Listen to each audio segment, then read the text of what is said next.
ಬಾಲಕಿಗೆ ಲೈಂಗಿಕ ಕಿರುಕುಳ ನೀಡಿದ ಪ್ರಕರಣದ ಆರೋಪಿಗೆ ಕಾಸರಗೋಡು ಫಾಸ್ಟ್ ಟ್ರ್ಯಾಕ್ ವಿಶೇಷ ನ್ಯಾಯಾಲಯದ ನ್ಯಾಯಾಧೀಶೆ ರಾಮು ರಮೇಶ್ ಚಂದ್ರ ಬಾನು 133 ವರ್ಷ ಕಠಿಣ ಸಜೆ ಹಾಗೂ 4,50,000 ರೂಪಾಯಿ ದಂಡ ವಿಧಿಸಿ ತೀರ್ಪು ನೀಡಿದ್ದಾರೆ.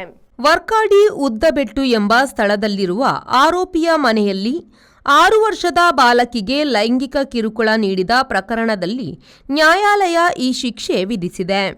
ಫೋಕ್ಸೋ ಕಾನೂನಿನಡಿಯ ವಿವಿಧ ಸೆಕ್ಷನ್ನ ಪ್ರಕಾರ ಭಾರತದ ಶಿಕ್ಷಾ ವಿಧಾನದಲ್ಲಿ ನ್ಯಾಯಾಲಯ ಶಿಕ್ಷೆ ವಿಧಿಸಿ ತೀರ್ಪು ನೀಡಿದೆ. ದಂಡ ಪಾವತಿಸದೇ ಇದ್ದಲ್ಲಿ 18 ತಿಂಗಳು ಅಧಿಕ ಕಠಿಣ ಸಜೆ ಅನುಭವಿಸಬೇಕಾಗಿದೆ. ರೆಹಮಾನುದ್ದೇವರ ವಿ4 news Manjeshwar.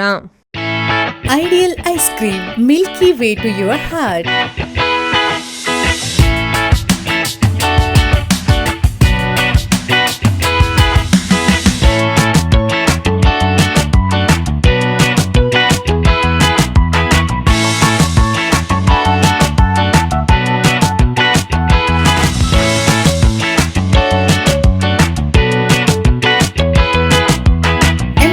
With a variety of fruits and flavored with rich crunch and chips, they treat your taste buds.